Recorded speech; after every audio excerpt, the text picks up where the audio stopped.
ये problem Newton's law से related है और इसमें फ्रिक्शन का कंसेप्ट यूज हुआ है। क्वेश्चन में कह रहा है कि दो ब्लॉक्स हैं, एक ब्लॉक ए जिसका कि मास 20 न्यूटन है, मास न कह के वेट कहें, इसका जो वेट है वो 20 न्यूटन है, और दूसरा ब्लॉक बी जिसका कि वेट है 100 न्यूटन। इस दोनों ब्लॉक को एक दीवार से सटा के रखा गया है और ये चूंकि वर्टिकल प्लेन में है, ऐसा रहे इसके लिए एक फोर्स से इसको प्रेस किया हुआ है। मान लीजिए कि इस फोर्स का जो वैल्यू है वो F है। यहाँ पे फ्रिक्शन है दोनों ब्लॉक के बीच में, जिसका कोफिशिएंट ऑफ फ्रिक्शन क्वेश्चन में दे दिया 0.1 है, और यहाँ पे भी फ्रिक्शन है जिसका की वैल्यू दे दिया 0.15 है। चूंकि ब्लॉक नीचे नहीं गिर रहा, दोनों में से कोई नहीं, यानी यहाँ पे फ्रिक्शन लग रहा होगा और यहाँ पे फ्रिक्शन लग रहा होगा। तो क्वेश्चन में कह रहा है यहाँ जो फ्रिक्शन लग रहा है इसका मैग्नीट्यूड क्या है। Friction force applied by the ball in the block B, यानी जो बॉल है ब्लॉक बी पे कितना फ्रिक्शन फोर्स लगा रहा। तो सबसे पहले हम लोग फ्री बॉडी डायग्राम बनाएंगे एंड देन इस प्रॉब्लम को हम लोग सॉल्व करेंगे। 4 ऑप्शंस दिए हुए हैं, उसमें से एक ऑप्शन आपको चूज करना है जो सही ऑप्शन है। तो चलिए फ्री बॉडी डायग्राम बनाते हैं।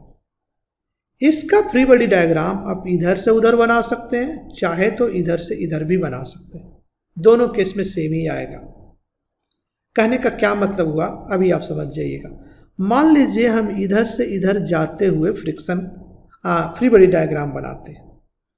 इस ब्लॉक को देखिए, इसका क्या टेंडेंसी है नीचे गिरने का। क्यों? क्योंकि इसका वेट लग रहा होगा। इसका वेट के कारण इसका टेंडेंसी नीचे अगर गिरने का है तो यहाँ पे इस सरफेस पे इस ब्लॉक ए पे एक फ्रिक्शन फोर्स ऊपर लगेगा, जिसको कि मान लीजिए हम F1 कह देते। तो ए हो गया F1 जो ऊपर लगेगा, और इस ब्लॉक पे फोर्स F लग रहा है जो कि यहाँ है। इसका वेट लग रहा जो कि क्वेश्चन में दिया हुआ 20 न्यूटन है, और ए वाला जो ब्लॉक है इसको पुश भी कर रहा होगा, क्योंकि ए इसको पुश कर रहा तो ए भी इसको पुश कर रहा होगा। ए मान लीजिए कि नॉर्मल रिएक्शन जो है N1 है, तो इस पे लग गया N1, तो same amount Newton's third law से उतना ही फोर्स लग जाएगा ब्लॉक बी पे। अब इस पे फ्रिक्शन फोर्स ऊपर लगा F1, तो इस ब्लॉक पे फ्रिक्शन फोर्स लगेगा F1 नीचे। इसका वेट 100 न्यूटन नीचे की तरफ, इसका भी टेंडेंसी है नीचे गिरने का, तो इस पे फ्रिक्शन फोर्स लगेगा ऊपर। इसको मान लीजिए कह देते हैं F2। और चूंकि ये दीवार को प्रेस कर रहा तो दीवार भी इसको प्रेस कर रहा होगा, तो मान लीजिए जिस फोर्स से दीवार इसको प्रेस कर रहा वो है N2। तो ये सब फ्री बॉडी डायग्राम हमने बना इधर से इधर जाते हुए। अब देखिए फ्री बॉडी डायग्राम हम इधर से इधर आते हुए भी बना सकते थे। मतलब कि पहले ब्लॉक बी को लीजिए, पहले ब्लॉक बी को देखिएगा तो इसका वेट लग रहा नीचे, यानी इसका टेंडेंसी है नीचे गिरने का, यानी इस सरफेस पे इस पे फ्रिक्शन फोर्स आ गया ऊपर, यानी इस पे ऊपर आ गया, तो दीवार पे नीचे आएगा F2, बट इस मास पे B पे F2 ऊपर आएगा, तो A हो गया ऊपर का F2। चूंकि ये दीवार को प्रेस कर रहा, दीवार इसको भी प्रेस कर रहा, और वो वैल्यू है N2।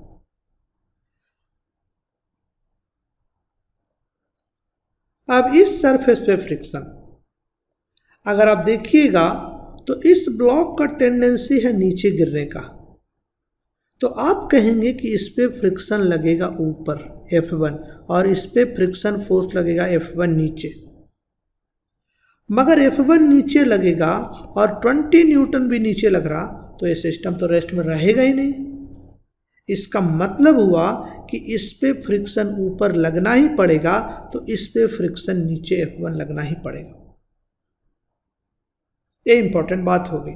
यानी इधर से लें चाहे इधर से ड्राइंग फ्री बॉडी डायग्राम बनाएं, दोनों केस में सेम ही आएगा।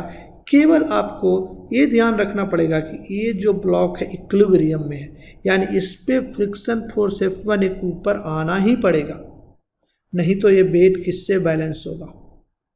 F1 का वैल्यू कितना हो जाएगा, इसका इक्विलिब्रियम लिखेंगे तो F1 is equals to 20 Newton, क्योंकि ए वाला फोर्स और ए वाला फोर्स बैलेंस होना चाहिए।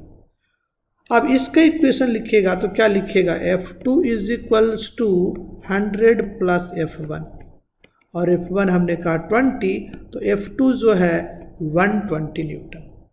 यानी इस क्वेश्चन में F2 का वैल्यू 120 न्यूटन के बराबर हो गया। तो आशा करते हैं कि ये प्रॉब्लम आपको समझ में आया होगा। इक्विलिब्रियम का क्वेश्चन है। अगर आपको प्रॉब्लम समझ में आया हो तो अपने दोस्तों को भी शेयर कीजिए, वीडियो को लाइक कीजिए और चैनल को सब्सक्राइब करिए।